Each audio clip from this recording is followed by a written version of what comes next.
In western Kansas, the pheasant is king. Abundant areas of public hunting and generous bag limits continue to make Kansas a go-to destination for bird hunters. On this episode of Sweet Point Setter Tales, we travel to Colby, Kansas, where we have been invited to hunt in the Kansas Governor's Ringneck Classic.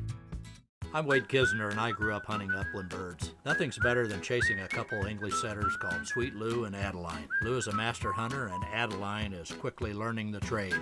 These are some of our tales.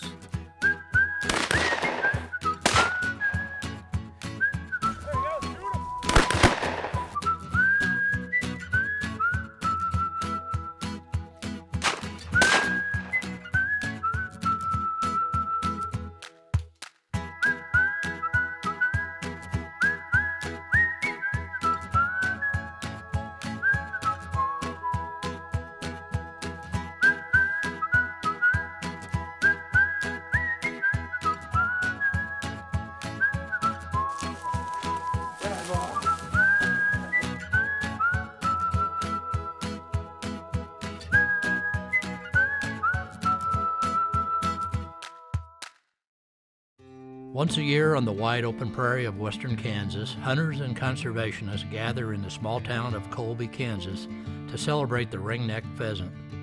This majestic bird and the state's thousands of acres of public hunting access draws large numbers of upland hunters each year, providing a huge economic boost to each community.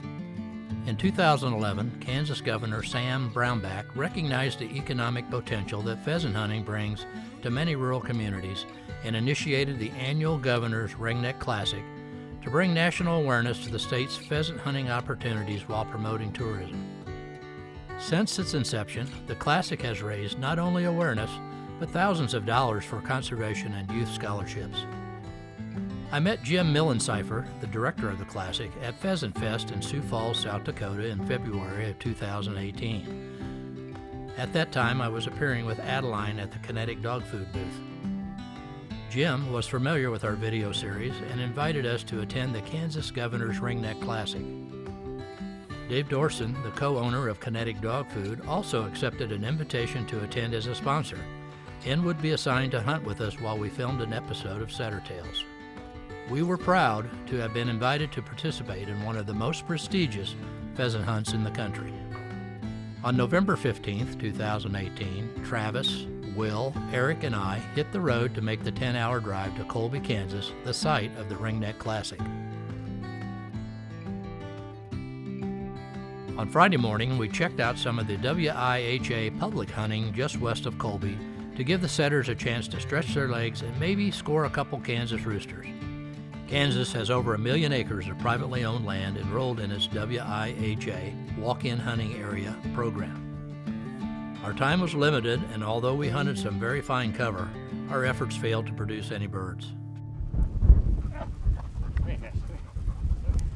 There we go. I hope that was a good walk for me.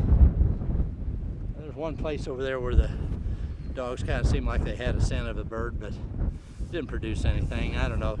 There's lots of standing corn. It's probably going to be really tough to find them in these areas where there's still standing corn, but I don't know. Didn't produce anything, but the dogs got out and they got a little run in, and we got a little exercise, so we go to the next place. Try it again. In the afternoon, we met with hunters and guides to try our luck at some sporting clays before meeting Kansas Governor Jeff Coyer and getting our field assignments and safety briefing for Saturday's hunt.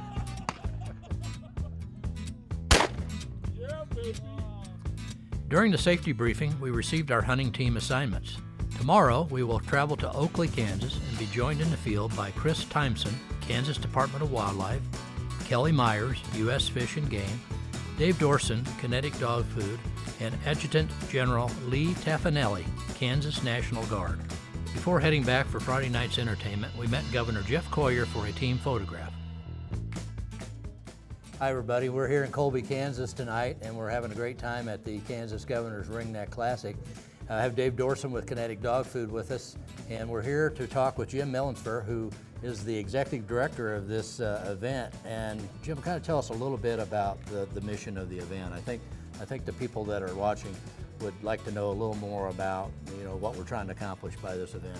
So the event, as I shared, started in 2011, and this would be the 8th year. And when the event first started, the objective was to promote hunting tourism in northwest Kansas. Governor Brownback at the time was doing his best to promote tourism in general in Kansas, and really thought that hunting was a great opportunity. So the first couple of years, that really was our objective, was to promote tourism. But as we progressed or evolved, we quickly learned that if we were going to be able to secure volunteers and we were going to be able to get good sponsorship, that we really had to do more than just promote tourism. And the reality of it is, without great wildlife habitat and conservation efforts, and without getting new folks involved in hunting tourism won't exist anyway, because frankly, hunting won't exist. Correct.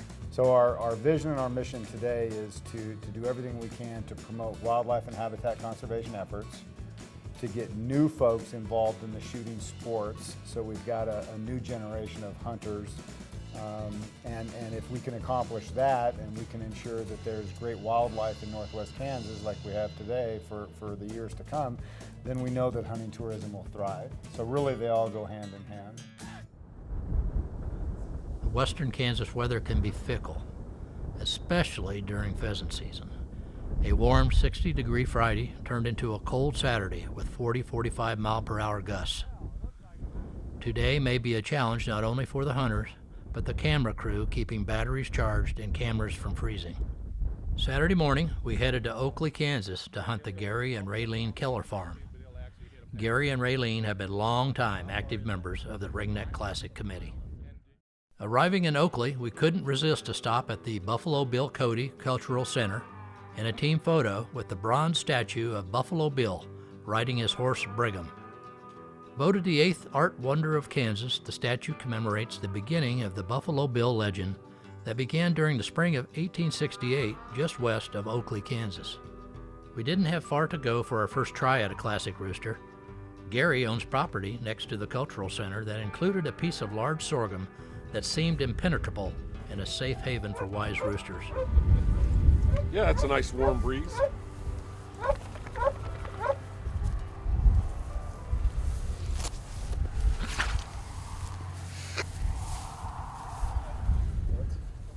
This side, that side.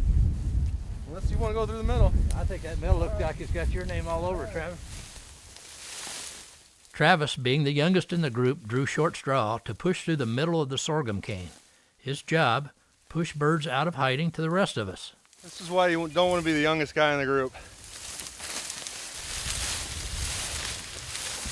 Hello.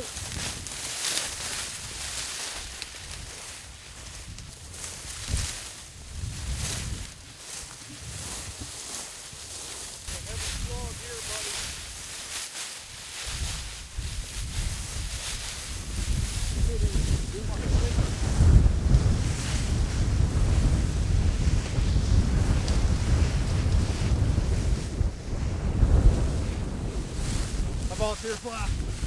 Oh man, oh, that was thick. Why'd you pull me into that? I had a very nice line walking down the roadway. Later in the morning, we moved south of town into more typical pheasant grass habitat.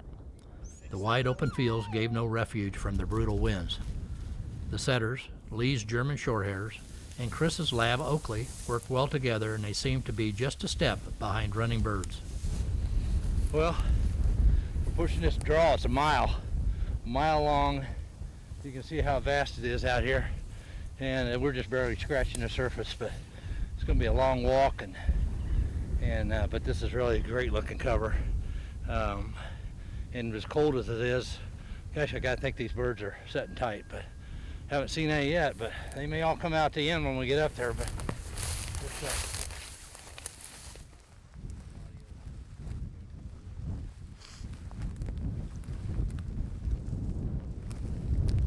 finally, Travis got us on the board, making a fine shot on a fleeing rooster.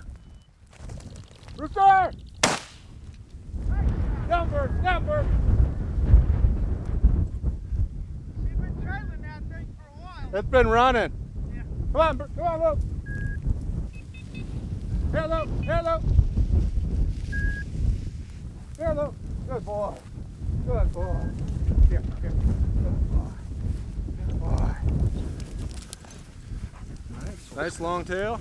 Dogs were onto it. I think what it was doing, it was running ahead, and finally it pinned it in enough that it got up. Fortunately, it was right in front of me, so I'll take it.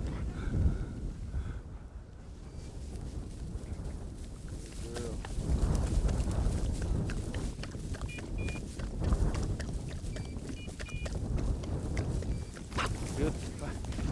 Chris and Travis forced another rooster into flight as we worked the edge of a picked cornfield. Okay. I'll be directly behind you.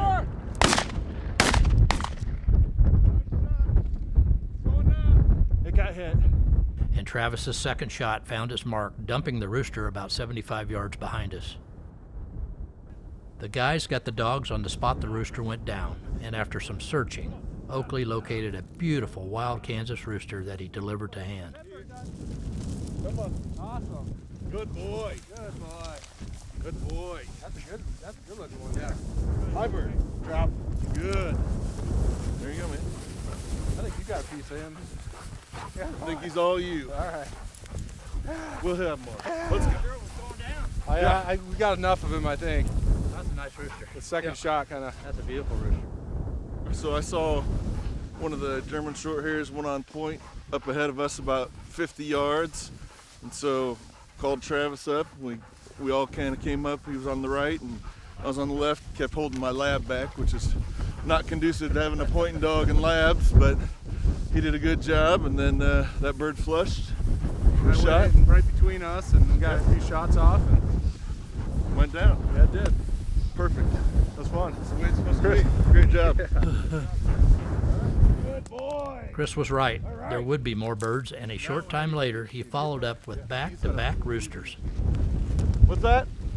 No. Let's go. Yeah. Come on, buddy. Here. Heel. Come on, heel. Good boy. Heel. Good boy. My bird. My bird. Good boy. Yeah. So Bert, we're pushing this last little bit of this piece of property and this tight finger. Up came a rooster. Had a couple of shots. Ended up taking the last shot, the Hail Mary, and just happened to get it. Went down in the field and Oakley retrieved it. Good job, Oakley. Where'd he go, buddy?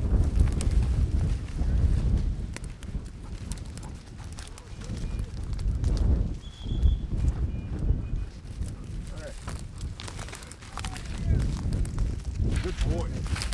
That's a good boy. Whoa.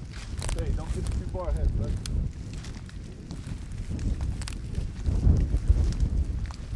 This is big. Oh. There's no. Now that one I got. Come on, Oakley. Saying earlier about being Kelly and two birds and one bird. Yep. Good boy. Good boy. Now that one. That one was number 2 in about 20 feet. He came up and just happened to have a shot at him. He was trying to catch the wind and got a little lucky.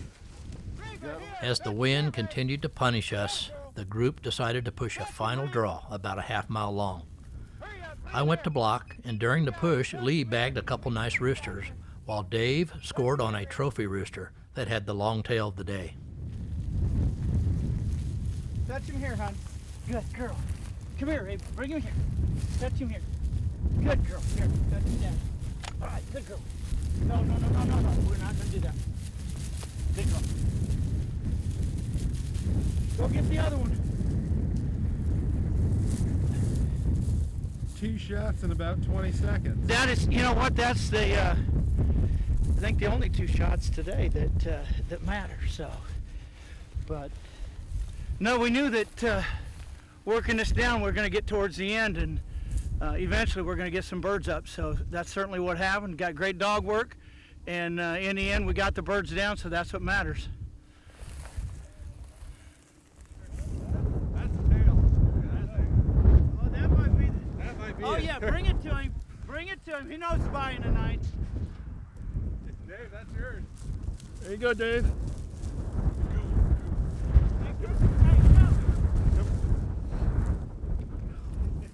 So Dave, What how you did this talking happen? about now, Chris? Yeah, baby. Nice. Longest tail. Longest tail. Save the best for last, right? We finished the hunt back where we started at Gary's large sorghum field. His prediction was right that large numbers of birds would be found in this cover later in the day. Pheasants seemed to be exiting from all directions. Most of the birds were well out of gun range, but the team did manage to take a few more roosters as the afternoon came to an end. Rooster. Nice shot. Whoa.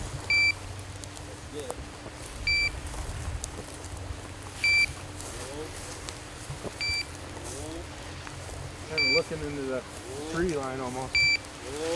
Whoa, Lou. Whoa, Lou. All right, fella. Hello, hello. Here we go. Oh, you got a point. Big point. Whoa, Lou. Whoa, Lou. There he is, Rooster!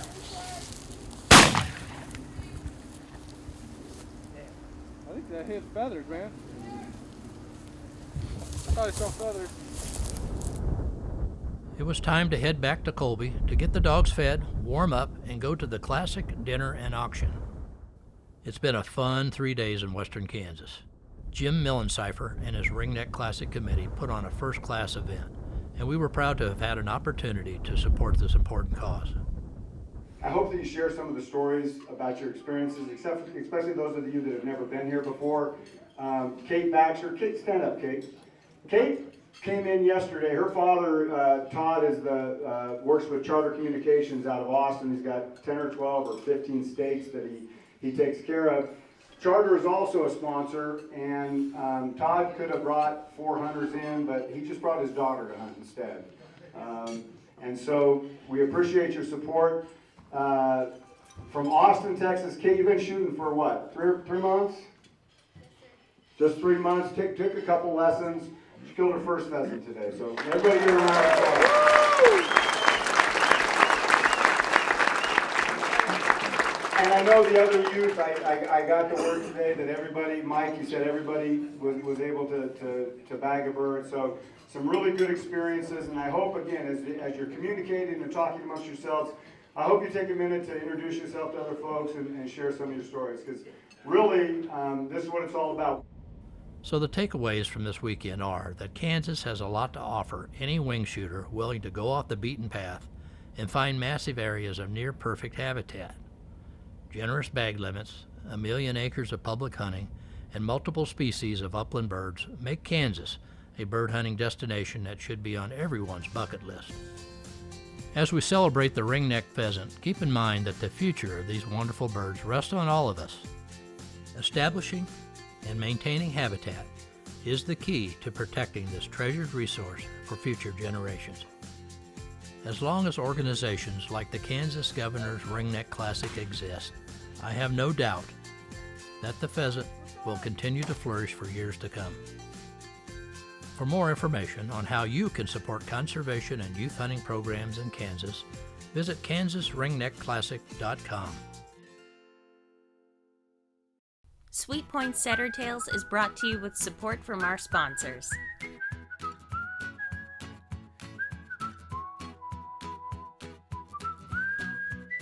Hi, I'm Wade Kisner with Sweet Point Setter Tales. Do you have an interesting story idea for a future episode? We'd love to hear about it. Drop us a line at sweetpointsetters.com.